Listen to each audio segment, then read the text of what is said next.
Hi guys, welcome back to my channel. If you're new here, my name is Lindsay and we just had our first baby girl. She's right here. I will introduce her at the end of this video. So you might hear her on and off. Hopefully she's about to fall asleep. She's a little fussy right now, but I will introduce her at the end and reveal her name and all of that. So if you follow me on Instagram, you already know her name, but I thought I would just share it here for those of you that don't. My handle is Lindsay Brooke Mitchell if you would like to go follow me over there. So today's video is going to be our birth story, and I've been wanting to do this for a few weeks, but life has been, it's just been crazy. I can't even explain it. I knew having a baby would be hard, but it has been so difficult. So I'll start from the very beginning. She is going on 4 weeks. This next Saturday, she turns 4 weeks old. So it's been about a month and I still have it fresh in my mind. So I wanted to go ahead and get this recorded and out there because I've had lots of questions just about certain things. I kind of have gone over a few details of our birth experience and everything. And if you watched our birth vlog, you saw little snippets of what went down, but I'm gonna go through and just talk in more detail about our experience and how she came into the world. Okay, let's start back at my 36-week appointment. I turned 36 weeks on a Friday and had a doctor's appointment. My belly was measuring a little small. It had been measuring small from about 20 weeks up until this point. So my doctor wanted me to do a growth ultrasound. So we scheduled that for the next Tuesday. And then I had my 36-week appointment that same day. So Tuesday rolls around, I have that ultrasound. My husband went with me and the text said everything looked good. She was gonna send her measurements and everything over. There were measuring small, everything was small, but she didn't give us an exact percentile or anything. She said the doctor would look over that and let me know at my appointment. So fast forward a few hours later, I went to my 36-week appointment and I got checked. I was at a 1. I was dilated to a 1 and 50% effaced already. So, I mean, that means not much. You could be at a 1 for forever, but so she checked me. She got my results from the ultrasound and she started talking kind of more serious about things. She told me the percentile that baby girl was in, and 3 of her measurements were under the 5th percentile. So very, very low. It's okay. Very, very low. So then she started explaining to me that there could be a growth restriction, and since I was going to be 37 weeks on Friday, they usually recommend inducing at 37 weeks if they think there's some kind of growth restriction going on. So that same appointment, she told me that we were going to have a baby on Friday, which was 3 days from then. So I went into this appointment not thinking, we had discussed a 39-week induction, but I had no idea it was going to be 37 weeks. So I left my appointment, called my husband, was freaking out, so anxious, nervous, like excited. I was so excited because I knew we were going to meet her, but also I had this wave of just confusion and anxiety because it was kind of a rush to have her at that point, and I don't know, you don't really know what the outcome's going to be if there's some kind of growth restriction going on. So I was all of the things, called my husband, sat in my car, cried, called my mom, told her we were having a baby on Friday. She was going to come down and be one of my visitors in the hospital. So anyway, that happened. Friday rolls around, the big day. We woke up. It was the longest 3 days leading up to this. Once I scheduled at the hospital what time we were going to be there, that Tuesday to Friday was like the longest 3 days of my life. But Friday rolls around. My parents came into town. Like I said, I had my mom and my husband in the hospital room with me. So we reported to the hospital at 7:30 p.m.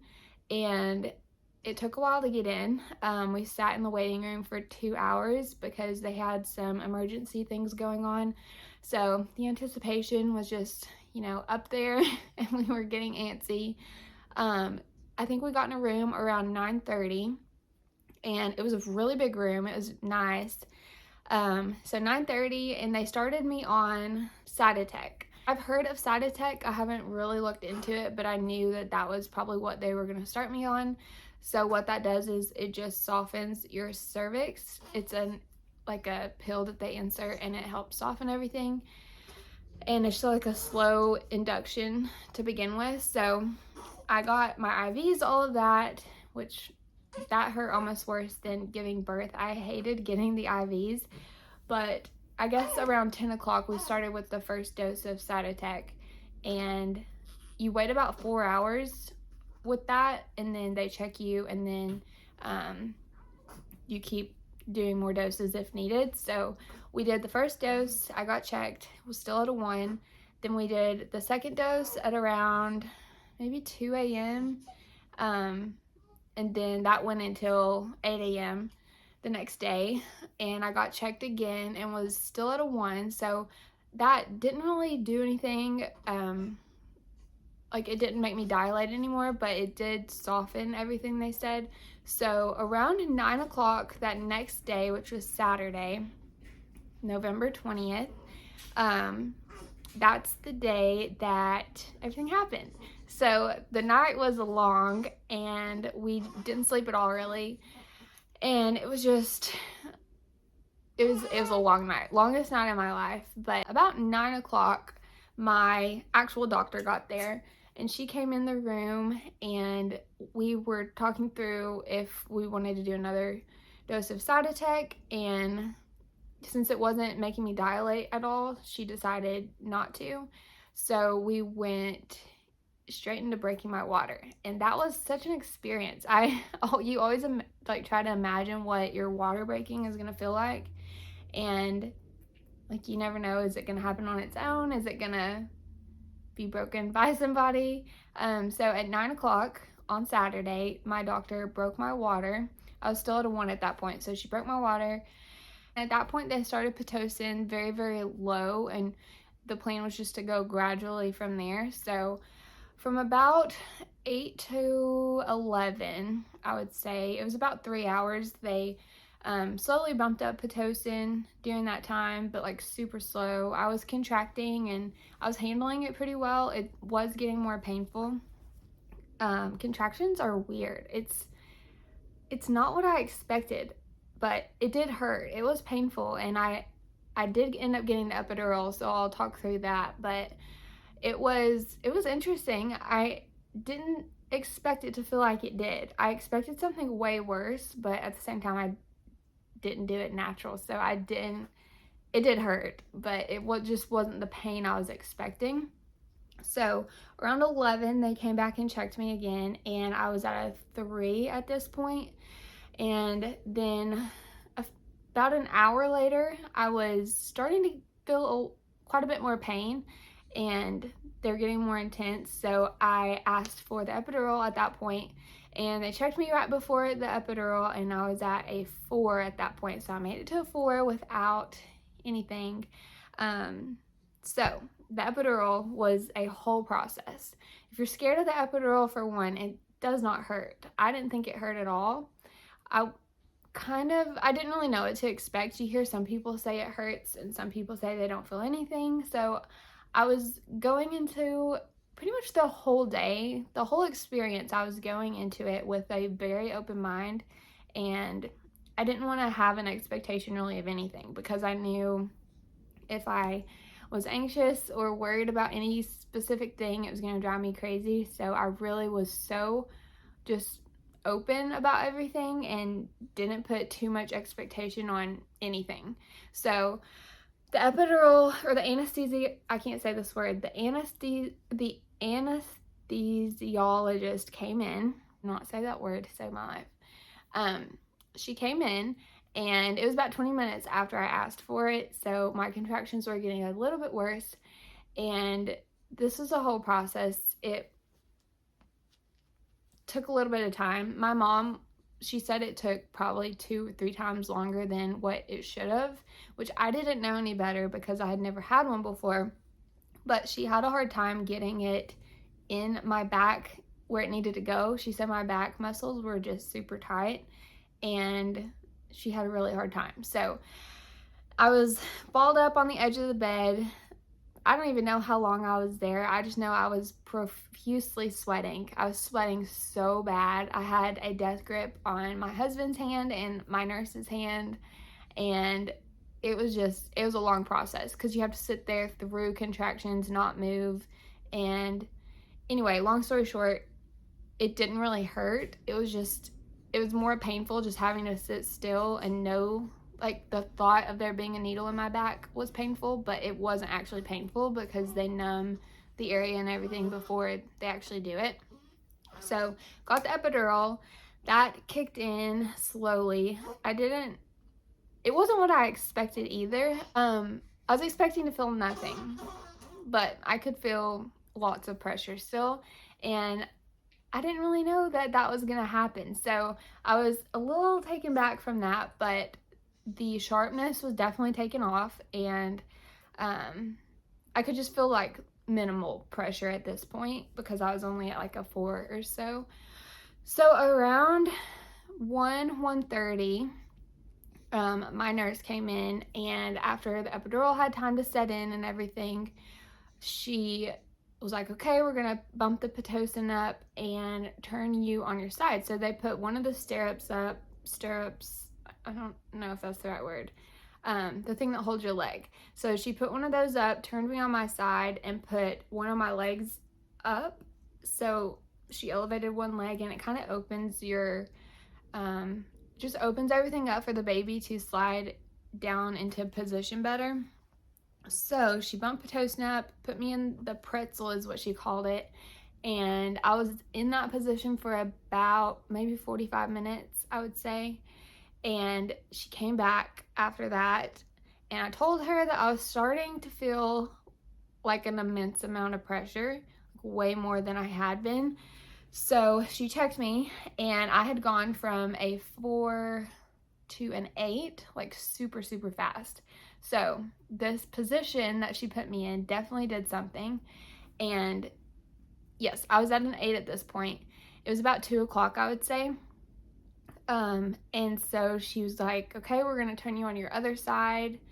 And I think Pitocin stayed around the same level. She didn't really bump it up from there, but turned me on my other side. And at that point, I was like, I don't think I can stay here. Like, this pressure is getting intense, and I feel like the baby's right there.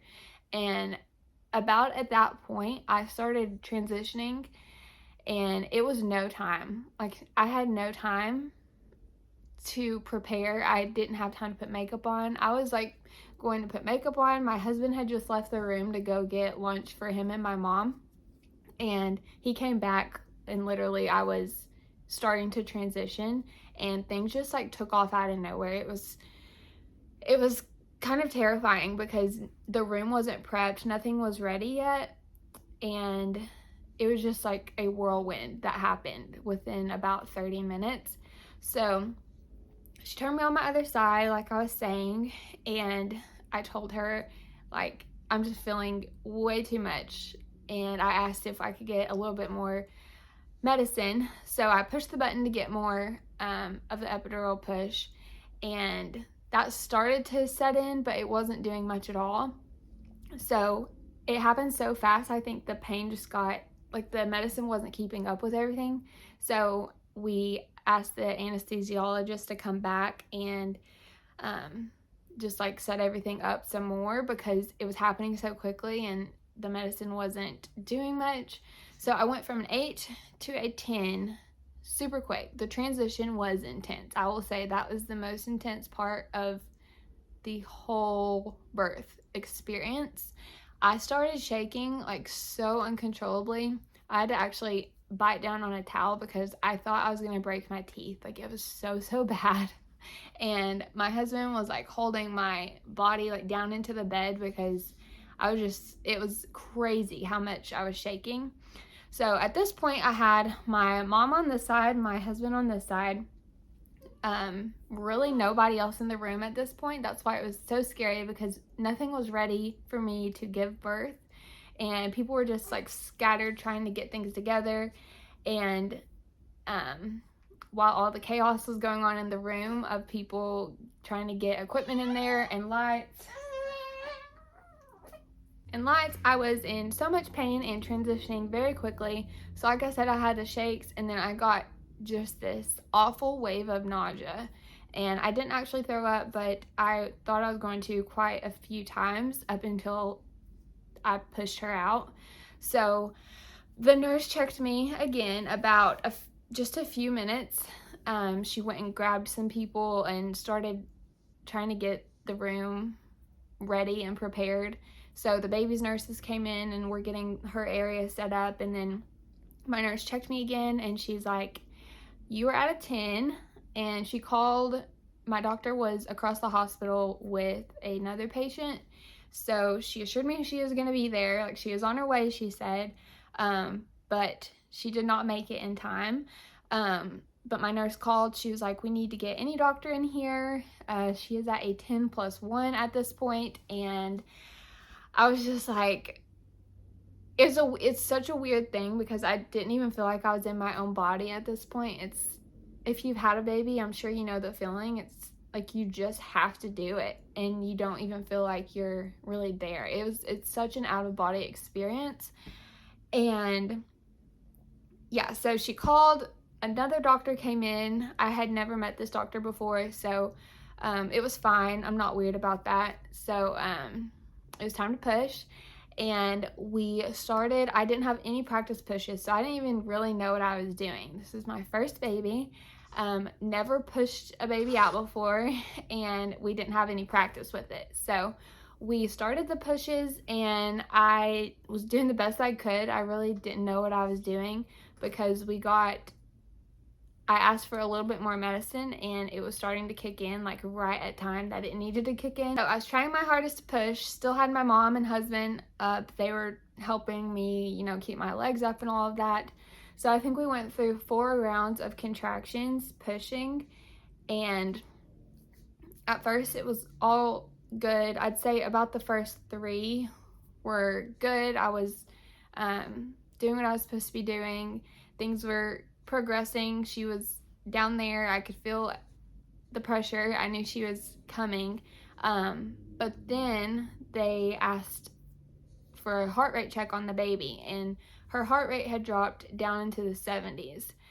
So if you watch my birth vlog, you'll hear all the audio. We got audio. We didn't get any video, but you'll hear them say like the heart rate dropped. She's in the 70s, and it got a little intense at that point, like way more intense, and it scared me, scared everybody, I think. So I knew everyone knew we had to get her out.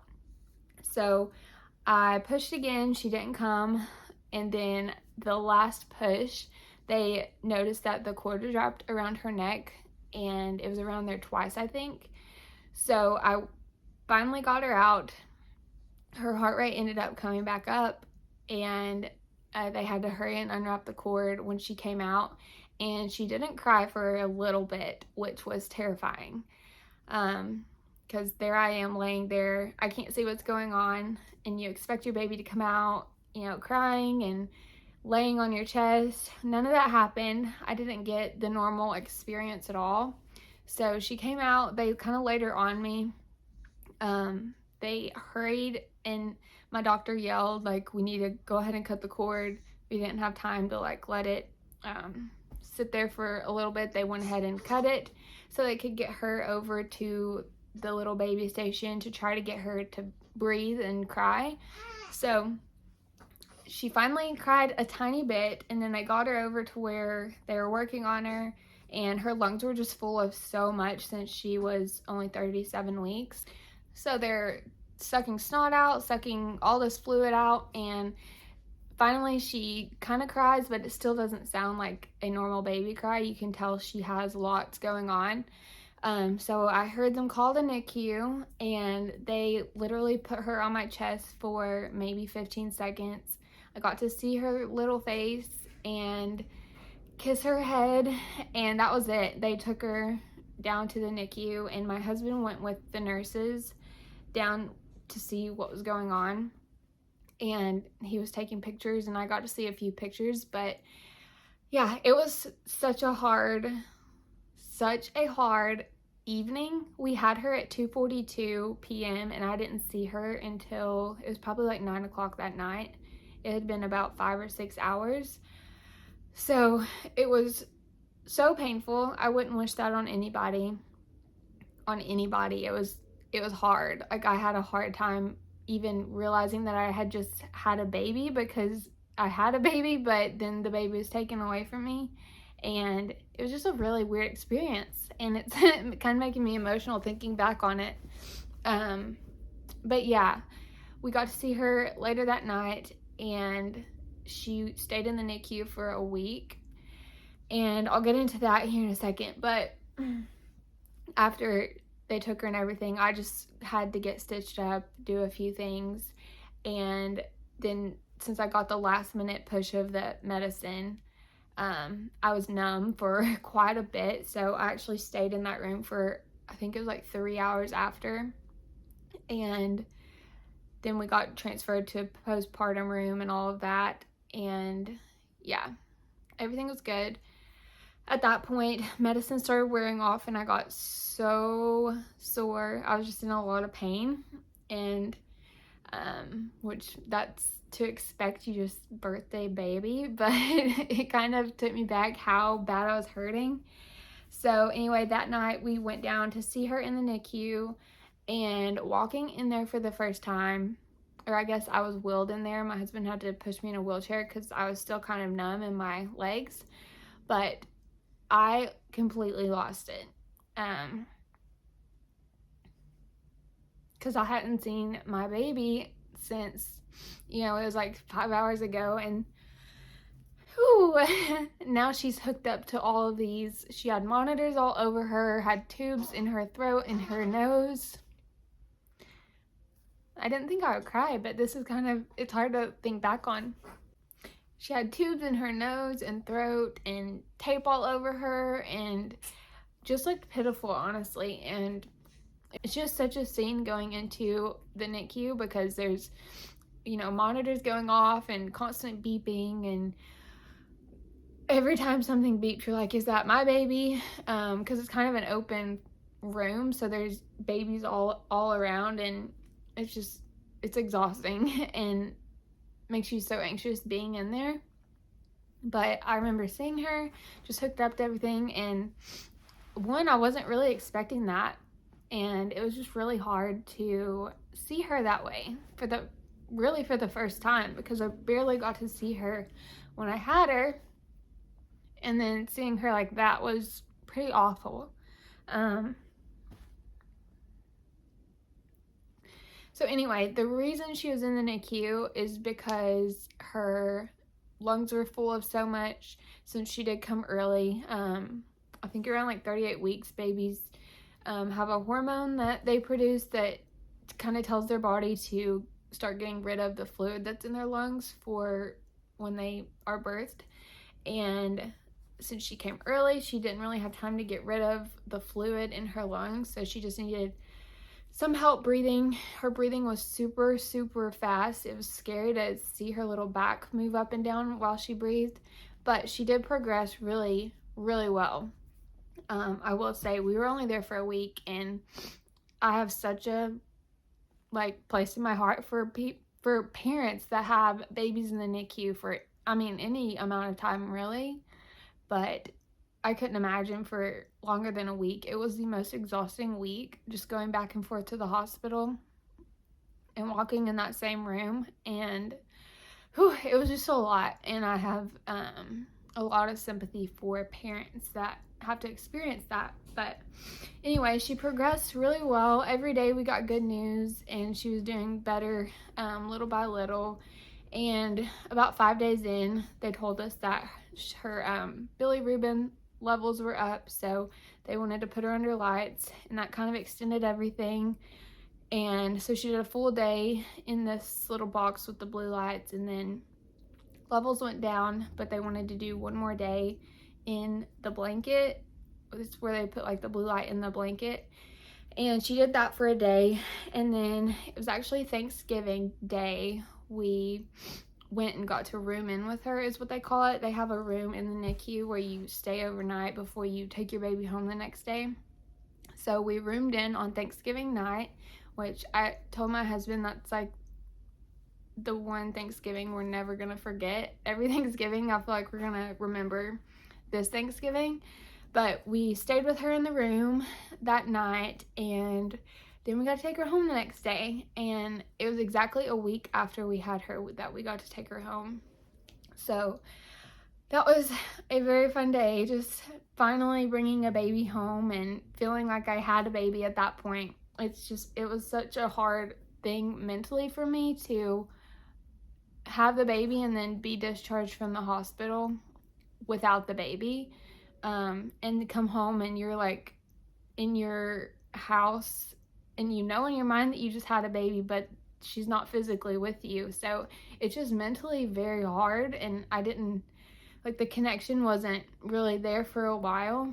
But when we got to bring her home, finally I started to feel like I actually had a baby, and it was just so nice. And we are so blessed that we got out of the NICU in a week and that she's healthy and doing well right now. But yeah, so that's pretty much how everything went. I didn't mention when she was born, she weighed 5 pounds 3 ounces and was 18 inches long. She was born November 20th at 2:42 p.m. and she has gained weight since then. She's still in preemie clothes and so tiny. But that's pretty much the birth story. And it was just a crazy day. It was so just unexpected. From the induction, I didn't expect to have that, to her being in the NICU, and everything in between was just so unexpected. But that just goes to show that God has a plan in everything, and life doesn't always go how we have it perfectly planned. He has his own plan, and it's usually for a reason or to teach you a lesson of some sort. And I feel like we learned a lot that week, and we're just so thankful to have her and to have a healthy baby now. But I'm going to show her to you and introduce her and tell you what her name is. Okay, she is sleepy right now, but this is our little baby. She's still so tiny. She's in preemie clothes. So this is Miss Perry Claire. We got lots of questions on the name, like where we came up with the name, and her name is actually a family name. My grandfather's name is Perry. It's spelled Perry, and I'm really close to him, and that name goes back a few generations in our family. So I wanted to use a family name. I thought it would be cute, different. It's very unique. I don't know anyone named that, and especially how we spelled it. I don't know anyone with a name spelled like that. But we named her Perry after my grandfather, and then Claire, we just liked how Claire went with it. I think it's not a double name, but I call her that sometimes. And yeah, we just love her name. I think it's so cute. So yeah, this is Miss Perry Claire, and we've gone to a few doctor's appointments. She's right at about 6 pounds, so I don't know if you can tell how tiny she is, but she's just so little still, and I just love her so much. She's so cute. A few things about her over the past few weeks that we've learned. So she loves milk, like, so much.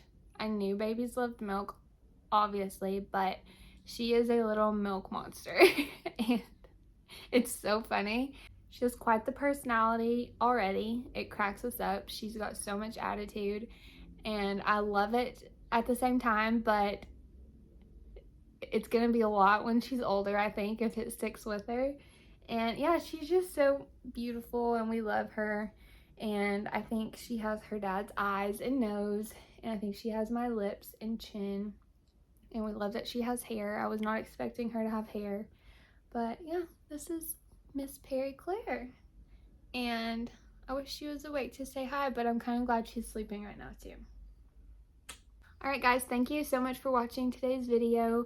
Hopefully this answers all of your questions about our birth experience and all of that. If you have any other questions that I didn't answer, just comment down below and I will try to get to those.